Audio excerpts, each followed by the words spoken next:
মোৰ আজি টপিক হৈছে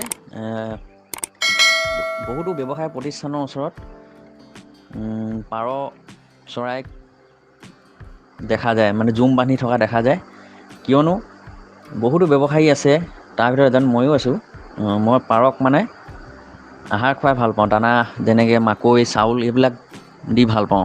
আৰু এইবিলাক দিয়াৰ বিনিময়ত বহুতো পাৰ মানে গোট খায়হি। বহুতো, অকল মোৰ বুলি নহয়, মই বহুতৰ কথা ক'ব বিচাৰিছোঁ।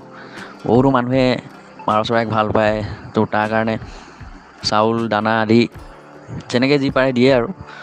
তো বহুতো পাৰ গোট খাই যায় ব্যৱসায়িক প্ৰতিষ্ঠানৰ ওচৰত। তো মই ক'ব বিচাৰিছোঁ, মই নিজেই মানে সাক্ষী আছোঁ। মই নিজে সাক্ষী থকাৰ বাবে মই আজি এই টপিকটো মানে চবৰ আগত উত্থাপন কৰিব বিচাৰিছোঁ।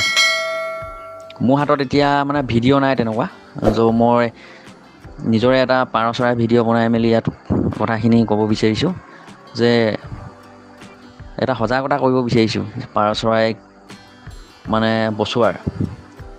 দেখা গৈছে বহুতো জেগাত পাৰ চৰাইবিলাক ব্যৱসায়িক প্ৰতিষ্ঠানৰ ওপৰৰ যিবিলাক চাটাৰ আছে, সেই চাটাৰবিলাকত বহি থকা দেখা যায়।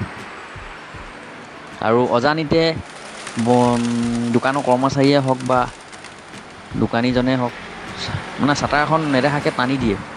আৰু তাৰ টানি দিয়া বিনিময়ত তাত বহি থকা পাৰজনী ঘপকৈ চাটাৰৰ লগত সোমাই যায় আৰু মৃত্যু হয়। ত' মই সকলোকে মানে সজাগতা কৰিব বিচাৰিছোঁ যে অনুগ্ৰহ কৰিছোঁ, আপোনালোকে যেতিয়া পাৰ চৰাই আপোনালোকৰ দোকানৰ ওচৰত যেতিয়া জুম বান্ধে, যেতিয়া চাটাৰ আপোনালোকে দোকানৰ চাটাৰ বন্ধ কৰিব, তেতিয়া অনুগ্ৰহ কৰি চাটাৰৰ ওপৰত চাই ল'ব যে তাত কোনোবা চৰাই চিৰিকটি কোনোবা জীৱ জন্তু চাটাৰত বহি আছে নেকি। আপোনাৰ এটা সজাগতাই এনেকুৱা নিৰীহ জীৱ জন্তুক বচোৱাব পাৰে। আৰু পক্ষীকুল হওক, জীৱ জন্তু, ৱাইল্ড লাইফ এনিমেল সকলোকে বচাব পাৰোঁ যাতে। ধন্যবাদ।